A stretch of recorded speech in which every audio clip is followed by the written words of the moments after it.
بسم اللہ الرحمن الرحیم۔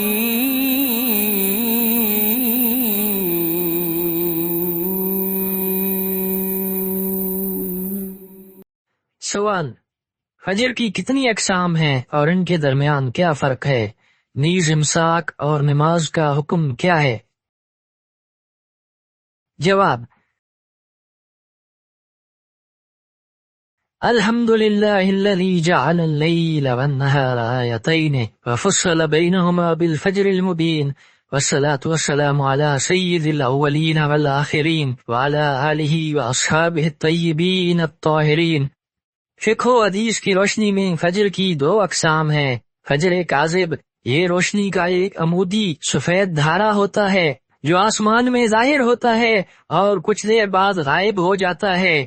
اس وقت کھانے پینے کی اجازت ہوتی ہے اور نماز فجر کا وقت شروع نہیں ہوتا۔ فجر صادق، جب افق پر روشنی پھیل جاتی ہے اور ہر طرف سفیدی ظاہر ہو جاتی ہے تو یہ فجر صادق ہوتی ہے۔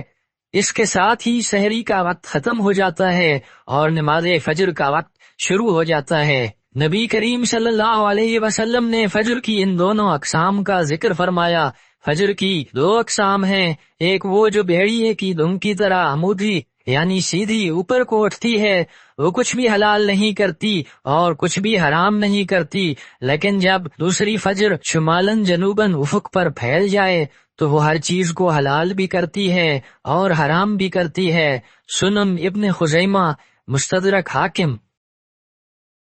سفید دھاگا، سیاہ دھاگا اور سحری کے احکام۔ حضرت عدی بن حاتم رضی اللہ عنہ سے روایت ہے کہ جب یہ آیت نازل ہوئی تو انہوں نے حقیقت میں سفید اور سیاہ دھاگے لیے اور انہیں دیکھنے لگے، لیکن کچھ واضح نہ ہو سکا۔ جب انہوں نے نبی کریم صلی اللہ علیہ وآلہ وسلم سے پوچھا تو آپ نے فرمایا، اس سے مراد رات کی تاریکی اور دن کی روشنی ہے۔ صحیح بخاری، صحیح مسلم۔ یعنی سفید دھاگا سے مراد مشرق میں روشنی کا ظاہر ہونا اور سیاہ دھاگا سے مراد رات کی تاریکی ہے۔ اس سے معلوم ہوتا ہے کہ سحری کھانے کی اجازت فجر صادق کے طلوع ہونے تک ہے۔ نبی کریم صلی اللہ علیہ وآلہ وسلم کا فجر کے وقت کے بارے میں فرمان۔ ابن عمر اور عائشہ رضی اللہ عنہما سے روایت ہے کہ بلال رضی اللہ عنہ رات کے وقت اذان دیا کرتے تھے۔ رسول اللہ صلی اللہ علیہ وآلہ وسلم نے فرمایا، کھاؤ اور پیو یہاں تک کہ ابن ام مکتوم اذان دیں، کیونکہ وہ اس وقت تک اذان نہیں دیتے جب تک فجر طلوع نہ ہو جائے۔ صحیح بخاری، صحیح مسلم۔ حضرت بلال رضی اللہ تعالی عنہ کی اذان رات کے آخری حصے میں ہوتی تھی جو تہجد کے لیے لوگوں کو جگانے کے لیے دی جاتی تھی، اور ابن ام مکتوم کی اذان فجر صادق کے وقت ہوتی تھی جو فجر کی نماز کے لیے دی جاتی تھی، اور اس کے بعد کھانے پینے پر پابندی ہو جاتی تھی۔ اذان فجر کے دوران کھانے کا حکم۔ ابو ہریرہ رضی اللہ عنہ سے روایت ہے کہ نبی کریم صلی اللہ علیہ وآلہ وسلم نے فرمایا، اگر تم میں سے کوئی اذان کی آواز سنے اور برتن اس کے ہاتھ میں ہو تو وہ اسے نہ رکھے یہاں تک کہ اپنی ضرورت پوری کر لے۔ احمد، ابو داؤد۔ کیا اذان کے دوران کھا سکتے ہیں؟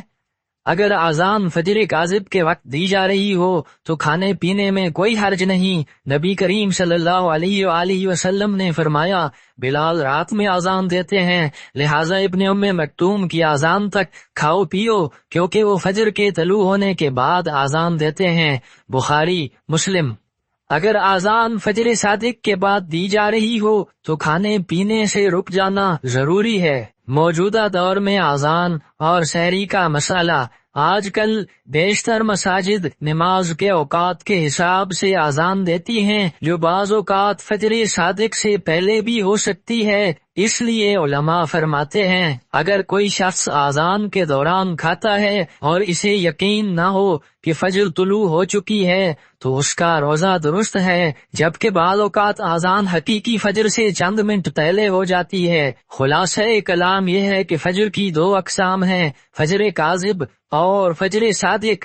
شہری فجر صادق سے پہلے کھائی جاتی ہے اور اس کے بعد روزہ شروع ہو جاتا ہے۔ اگر اذان و نماز کے اوقات جدول پر مبنی ہوں اور قبل از وقت نہیں جائے تو اذان کے دوران کھانے میں کوئی حرج نہیں، لیکن اگر اذان فجر صادق کے بعد ہو تو کھانے پینے سے رکنا ضروری ہے، جبکہ احتیاط کا تقاضا یہ ہے کہ اذان سے پہلے سحری مکمل کر لی جائے۔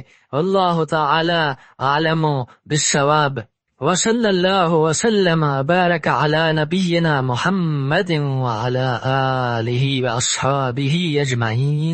اللہم صلی علی سیدنا و مولانا محمد وعلی آلہ وصحبہ وبارک وسلم۔